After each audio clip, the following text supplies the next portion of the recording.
أهلا وسهلا بكم من جديد في قناتكم التعليمية تجرب. أهلا وسهلا بكم أينما كنتم في قناتكم التعليمية بامتياز تجرب. مرحبا بكم في هذا الفيديو الذي سوف أتحدث فيه عن موضوع مهم في مجال السوسيولوجيا أو علم الاجتماع. إذا كنتم أول مرة سوف تشاهدون هذه القناة وهذا الشرح، ما عليكم سوى الضغط على زر الاشتراك والضغط على زر الجرس للتوصل بكل جديد في قناتكم التعليمية تجرب. إذا كما قلنا في هذا الفيديو سوف نتحدث عن ما يسمى بنظرية الفعل الاجتماعي في السوسيولوجيا. في هذا الفيديو كما قلنا سوف نتحدث عن نظرية الفعل الاجتماعي في مجال السوسيولوجيا. يمكن القول ونحن في إطار الحديث عن هذه النظرية أن نظرية الفعل الاجتماعي تعتمد على قضية أساسية فيما يتعلق بتفسير وتأويل السلوك الإنساني. أن هذه النظرية تهتم بالسلوك، وهذه النظرية نظرية الفعل الاجتماعي تعتبر على أن كل سلوك هو سلوك هادف. ما معنى هادف؟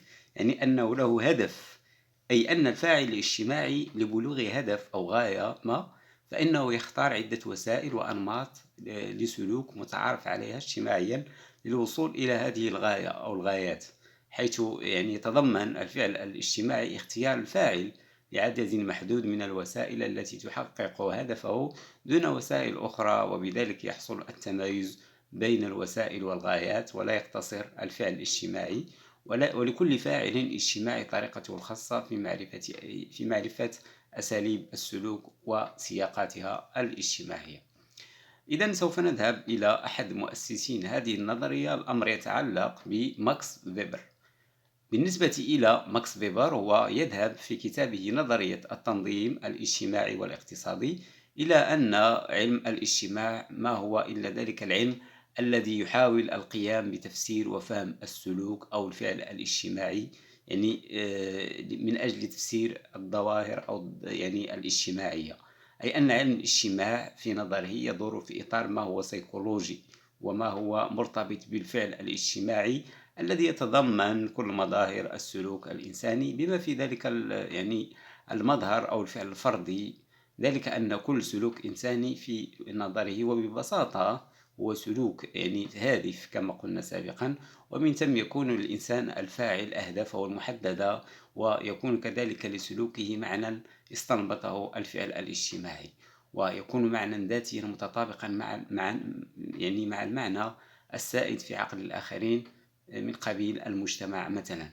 يعتبر كذلك ماكس فيبر أن كل فعل عقلي مرتبط بالفعل الاجتماعي، وهو كذلك مرتبط بما هو بالسلوك، باعتبار أن هذا الأخير وهو السلوك موجه نحو هدف محدد، أي أنه هادف وغير غامض، وبالتالي فهو فعل عقلي أنه يستند لمجموعة من القيم الموضوعية المتعارف عليها اجتماعيا، والتي تستند بدورها على صور اجتماعية واضحة ومنطقية.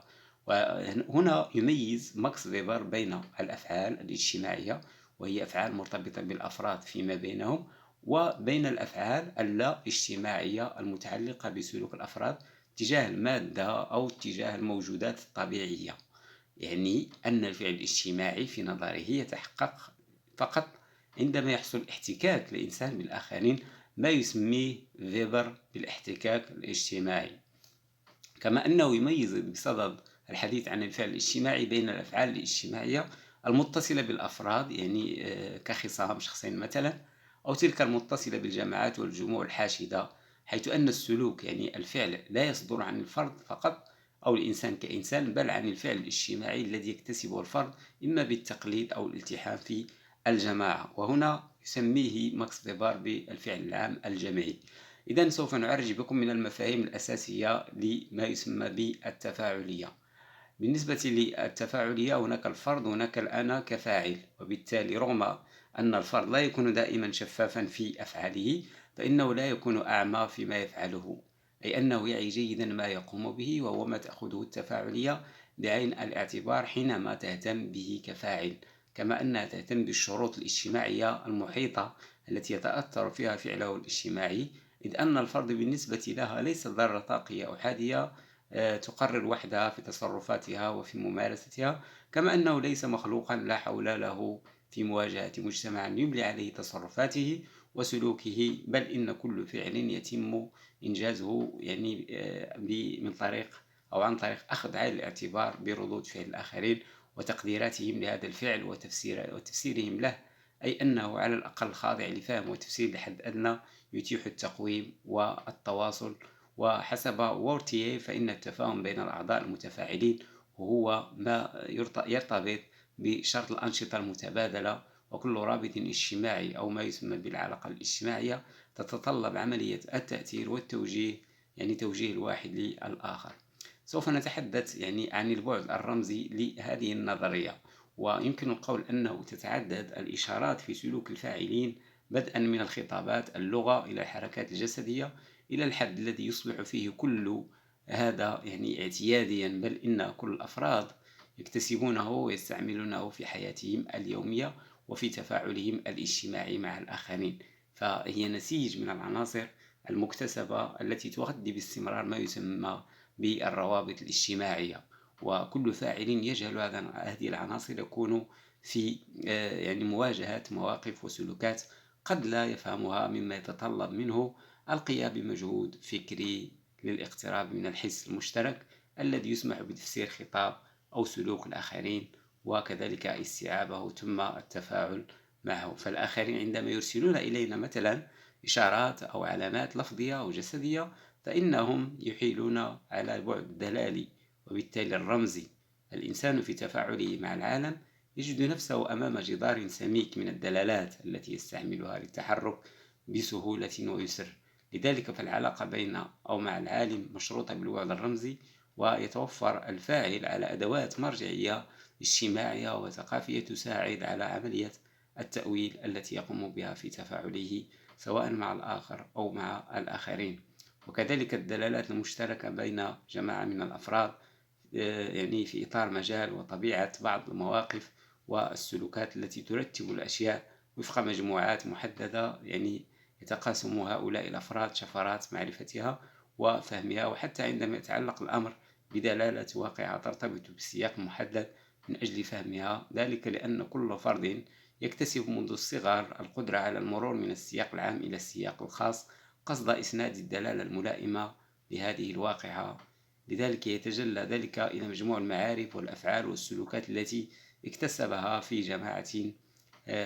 الجماعة التي يرتبط بها والجماعة التي ينتمي إليها، سواء من ناحية الثقافة، سواء من ناحية الموارد، وسواء من ناحية العلاقات الاجتماعية التي تعبر عن يعني وجود الإنسان الاجتماعي في تفاعله مع الآخرين.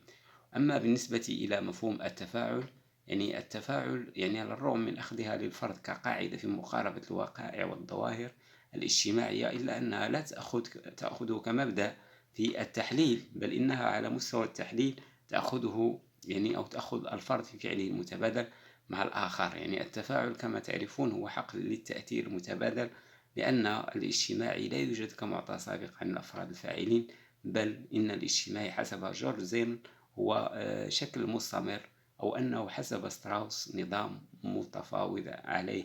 فالتفاعلية يعني تعتبر المجتمع كبنية حية في تشكل مستمر، ويعتبر زيمل بأنه يوجد هناك مجتمع بالمعنى الواسع للكلمة. أينما وجد فعل متبادل للأفراد يمكن أن يلاحظ المستويات والكيفيات المختلفة للتجمعات، من التجمع العادي لأشخاص يذهبون أو يعبرون عن تجمع سواء في نزهة أو في وحدة حميمية لعائلة أو عشيرة إلى غير ذلك من مظاهر التجمعات المعروفة بالنسبة إلى الإنسان.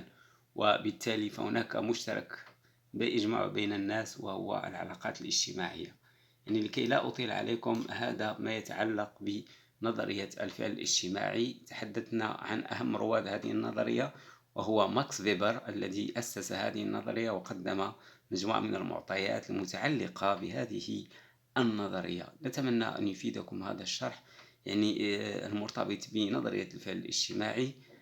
نتمنى لكم التوفيق. إذا كنتم أول مرة سوف تشاهدون قناتنا تجوغوب، ما عليكم سوى الضغط على زر سبسكرايب والضغط على زر أبوني، ولا تنسوا أن تدعمونا بالضغط على الزر اللايك، واستودعكم الله الذي لا تضيع ودائعه، وإلى اللقاء.